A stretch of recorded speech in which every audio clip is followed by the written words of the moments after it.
पिछले कुछ दिनों में मैं अखबारों में ज्यादा छप रहा हूं। पूरी ताकत लगाई जाती है कि मेरा न छपने पाए, इसके बाद भी मैं छप रहा हूं। इससे सहमत हैं? मेरा सकारात्मक वाला पोर्शन रोक दिया जाता है और नकारात्मक वाला पोर्शन, मेरे मीडिया के कुछ भाई बुरा ना मानेंगे, नकारात्मक वाला पोर्शन छपवाया जाता है और सकारात्मक वाला पोर्शन दबा दिया जाता है। यही राजनीति है। पर आपसे एक सवाल पूछूं, लड़ना है या डरना है? खड़े होके बोलिए, लड़ना है या? तो ये आप सरदार पटेल का बेटा है, ये लड़ेगा, लड़ेगा, लड़ेगा, डरेगा, लड़ेगा। बैठ जाइए, बैठ जाइए, बैठ जाइए।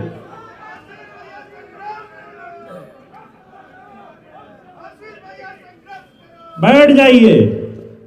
आपने कह दिया तो और ताकत से लड़ूंगा।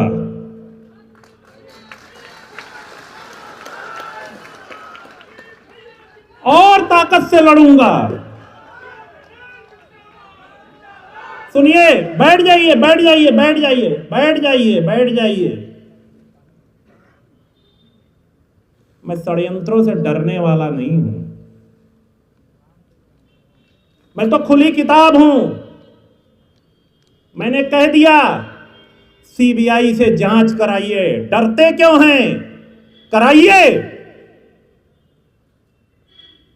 मेरे हर कार्य की सीबीआई से जांच कराइए। पर अखबार में 1700 करोड़ रुपया का दुरुपयोग करके, सूचना विभाग का उपयोग करके अखबारों में किसी भी राजनीतिक आदमी का मान मर्दन मत करिए। नहीं, ईंट का जवाब पत्थर से दूंगा।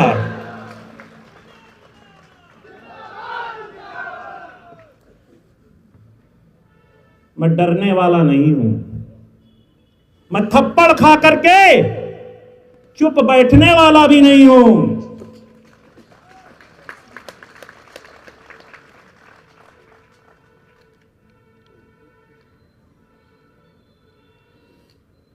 हमने अगर आपको वोट दिया है तो हमारे अधिकार भी हैं। अधिकारों को छीनने के लिए लड़ना पड़ेगा। मेरी गलती है, मेरी गलती है।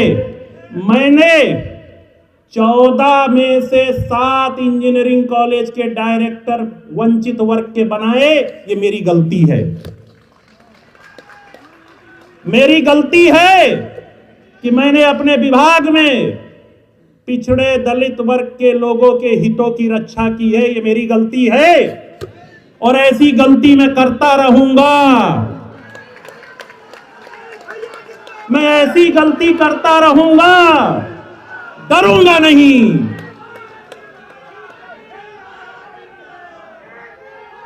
मुझे डरना चाहिए? डरना चाहिए? नहीं डरूंगा, डरूंगा नहीं। डराइए, कितना डराएंगे आप? आपके पास अगर तंत्र है तो मेरे पास जनतंत्र है। और लड़ाई में हमेशा कौन जीतता है? कौन जीतता है? जनतंत्र। तो जब जनतंत्र आपके साथ है तो तंत्र से डरने की कोई जरूरत नहीं है। मैं तो पूछना चाहता हूं, एक धरना मास्टर है, 2 जुलाई हुई तो धरना, 17 अक्टूबर हुआ तो धरना। हमारे मीडिया के कुछ साथी हैं, इनको एक आइटम चाहिए और वो आइटम मिल जाता है। आशीष पटेल की सही बात नहीं छापते क्योंकि दबाव बहुत है। 1700 करोड़ का दबाव है। 1700 करोड़ रुपया का दबाव है। मैं तो भिखारी आदमी। मैंने तो यह भी कहा कि मैं और मेरी पत्नी भारत सरकार में मंत्री हैं। 2012 में पहली बार विधायक बनी थी और अभी वो भारत सरकार में मंत्री हैं। उनकी भी संपत्ति की जांच करा ली जाए, मेरी भी संपत्ति की जांच करा ली जाए। कितनी संपत्ति बढ़ी, सब पीएमओ की वेबसाइट पर चपका हुआ है, उसको कोई नहीं निकालता। कहां चपका है? प्रधानमंत्री जी की वेबसाइट पर।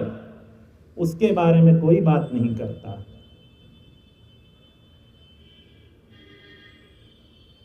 आगे कहूंगा तो क्या होता है, एक धरना मास्टर, उनको प्रायोजित किया जाता है और उनको जब भी मौका मिलता है धरने पे बैठा दिया जाता है। मैं तो एसटीएफ के उन अधिकारियों के बारे में जानना चाहता हूं जिस विधानसभा में परिंदा भी पर नहीं मार सकता, उस विधानसभा में विधानसभा बंद होने के बाद एसटीएफ के किस अधिकारी ने 2 लोगों को उनके साथ धरने पर बैठने के लिए भेजा है? मेरे मीडिया के साथी पता कर ले तो दूध का दूध पानी का पानी हो जाएगा। इसीलिए मैंने कहा था एसटीएफ से सावधान रहिएगा। सारे षड्यंत्र की रचयिता कौन है? कौन है? मैंने नाम बता दिया आपको, लेकिन मैं एसटीएफ को भी बता देना चाहता हूं। तुम्हारा नाम स्पेशल टास्क फोर्स है ना, तो मेरा नाम आशीष पटेल है।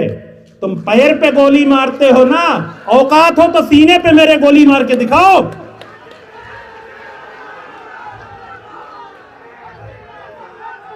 मुझे पता है आज के बाद से मेरे खिलाफ और षड्यंत्र होंगे, पर फिर से मैं आप सबसे पूछता हूं, मुझे डरना चाहिए या लड़ना चाहिए? बोलिए, डरना चाहिए या? तो लड़ूंगा, लड़ूंगा, डरूंगा नहीं। आप लोग बैठ जाएं, बैठ जाएं। आप डरा करके 69,000 की भर्ती के विषय को दबा नहीं सकते हैं। वो विषय तो उठता रहा है और उठता रहना चाहिए या नहीं?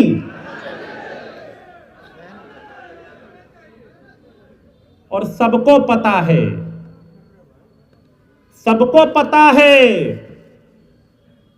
कि खेल कहां से हो रहा है। अरे हमने बहुत दिन मंत्री पद ले लिया है,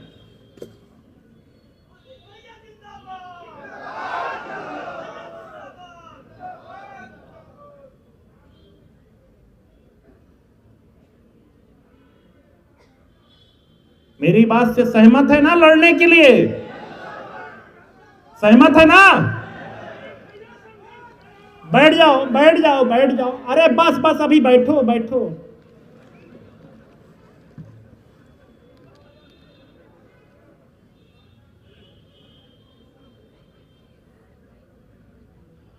एक बार धरना मास्टर की मोबाइल की कॉल रिकॉर्ड खुलवा लें तो जानते हैं क्या हो जाएगा? कहां से ऑपरेट हो रही हैं सामने आ जाएगा, सारा सब सामने आ जाएगा। मैं तो एक चीज पूछ रहा हूं, 69,000 भर्ती में एक भी दिन धरने में बैठने की इच्छा नहीं हुई? क्या हिम्मत है कि 69,000 भर्ती का घोटाला करने वाले सचिव बेसिक शिक्षा परिषद के विरुद्ध धरने पे बैठेंगी? औकात नहीं है, क्योंकि जहां से ऑपरेट हो रही, मार डंडा मार थप्पड़ ठीक कर देंगे। करेंगे कि नहीं ठीक? पर मैं थप्पड़ खा करके चुप रहने वालों में से नहीं हूं। और मैं आप सब कार्यकर्ताओं से एक अपील भी कर रहा हूं, मेरी सुरक्षा आप लोग दीजिए, मेरी सुरक्षा आप लोग दीजिए। आप ही मेरी सुरक्षा हैं। मेरे साथ षड्यंत्र बड़े होने वाले हैं। आज के बाद से जो मैंने सच बोल दिया है तो अरे हमारी राष्ट्रीय अध्यक्ष जी को तो केंद्र सरकार ने पूरी तरह पैक कर रखा है। उनके पास भारत सरकार की सुरक्षा है, पर मैं तो आपके भरोसे हूं।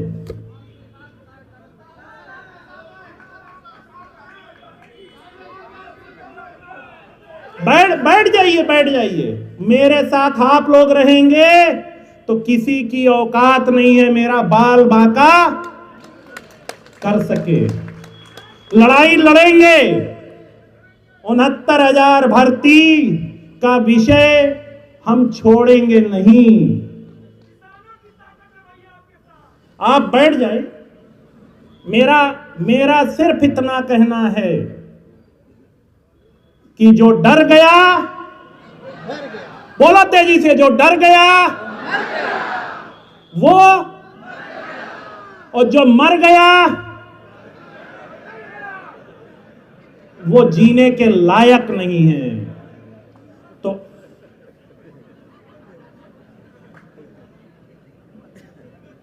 क्यों सुनीता जी, अनीता जी, अरे मैं तो कहना चाहूंगा, अरे 12 का चुनाव याद करिए मैडम, जब हमने इतने बड़े व्यक्ति से लड़ लिया उस समय तो हमारे पास पुलिस का डंडा भी नहीं था। अब तो एक मरा हुआ डंडा, ऐसी कार्बाइन वाली सुरक्षा मुझे मिली है कि उसकी गोली चलेगी ही नहीं। उस समय तो हम डंडे पे लड़े थे और रोहनिया हरा करके आए थे, याद है या नहीं याद है? तो जब उस समय नहीं डरे तो आज किस बात का डर है? लड़ेंगे और ताकत से लड़ेंगे। और याद दिला दूं मैं आपको, षड्यंत्र करेंगे हम आपके साथ, ताकत से खड़े हैं, लेकिन षड्यंत्र करेंगे तो हम उसका जवाब जरूर देंगे। और मैं शिशिर बाबू से कहना चाहता हूं, मैंने आपको कई बार कहा कि आप खबरें छपवाना बंद कर दीजिए, पर आपके पास तो 1700 करोड़ रुपया है ना। मैं तो भिखारी आदमी हूं, लेकिन अगर आप अपनी हरकतों से बाज नहीं आए तो मैं इतना जरूर कहता हूं आपसे कि बिना पैसा वाला भी खबर छपवाना जानता, वो मुझे तरीका आता है।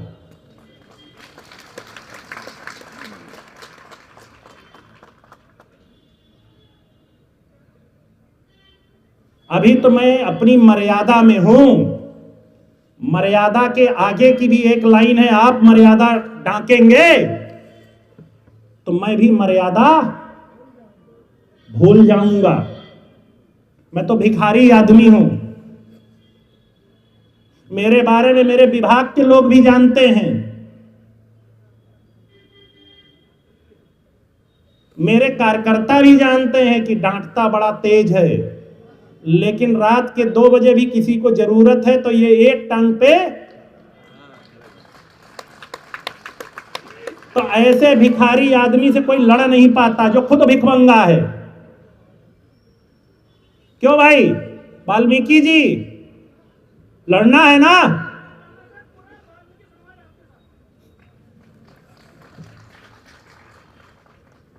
तो मेरा बस सिर्फ इतना आपको सबको कहना था।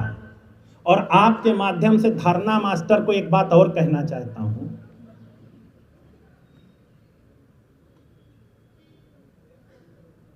वो बड़ा परेशान है कि बीजेपी कैसे ज्वाइन कर ले। ये रास्ता बन रहा है। मैं तो सिर्फ इतना कहूंगा ना कि जो चैनल आपने इस्तेमाल किया है वो चैनल गलत है।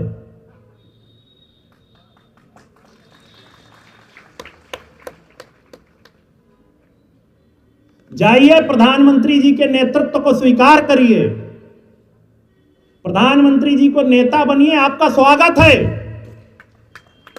पर ड्रामा धरने से कुछ नहीं होने वाला है,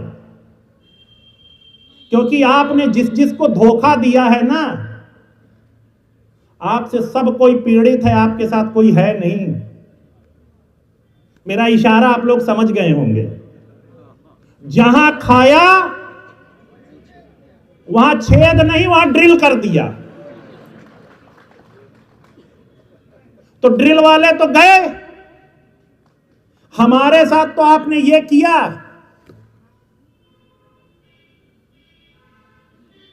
कि मेरी तो कुछ है ही नहीं है, हमारी नेता की संपत्ति आप ले गई।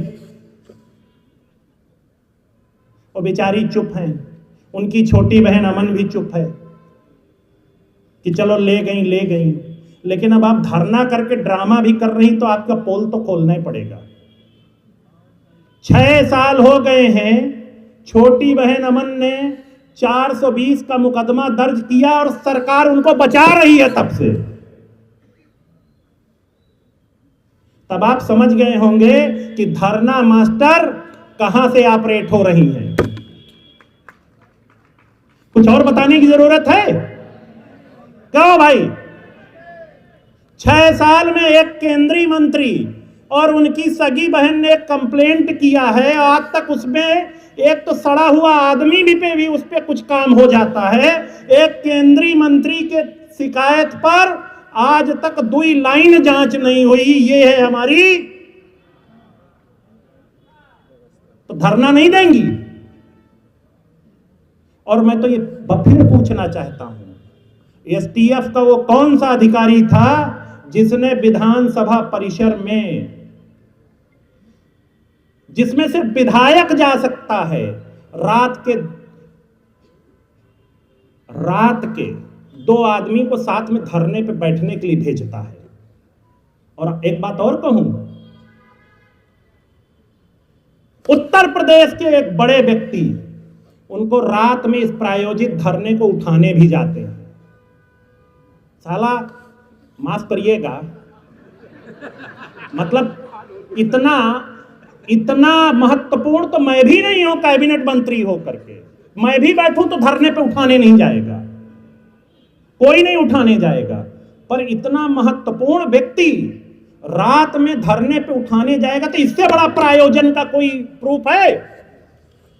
इससे बड़ा कोई प्रूफ है प्रायोजित होने का? और आप लोग उनके ड्रामे पे आप लोग परेशान होकर मुझको फोन करते हैं। अरे मैं तो 6 साल से धरना और सब जानता हूं। तो आज के बाद से इस विषय पे बात करने की जरूरत है। मीडिया के साथियों को खूब छापो, उनका खूब छापो, लेकिन मुझसे ना पूछा करो। हेमंत भैया कहां गए? हेमंत भैया मुझसे ना पूछा करो। मैंने आज सब कुछ खोल के बता दिया, अब कुछ बचा नहीं। और कुछ पूछना है? बचा नहीं कुछ अब। क्यों? तो धरना कहां से प्रायोजित है, कहां से करना है? जितनी चाबी भरी राम ने उतना चला खिलौना।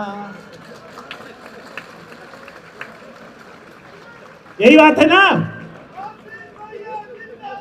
जितनी चाबी भरी राम ने उतना चला खिलौना। अब आगे, इसके आगे मुझे नहीं आता है।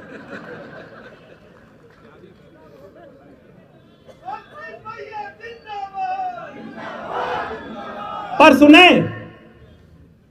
खिलौनों से हम लोग डरते नहीं हैं।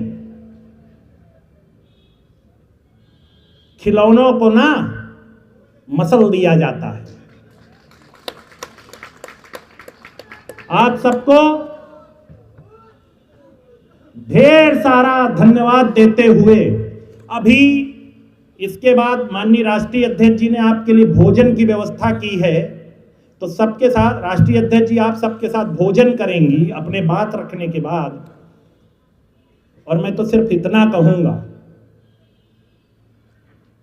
कि हमारे नेता माननीय प्रधानमंत्री जी और माननीय गृह मंत्री जी के नेतृत्व में 2014 में हमने एनडीए का पहला हिस्सा बना था उत्तर प्रदेश में, और तब से हम एनडीए के अटूट हिस्से के रूप में हैं। और माननीय प्रधानमंत्री जी और माननीय गृह मंत्री जी के नेतृत्व में जब तक वो दलितों, पिछड़ों, वंचितों के हितों की बात हमारी नेता के कहने पर मानते रहेंगे, तब तक हम उनके साथ मजबूती से खड़े रहेंगे।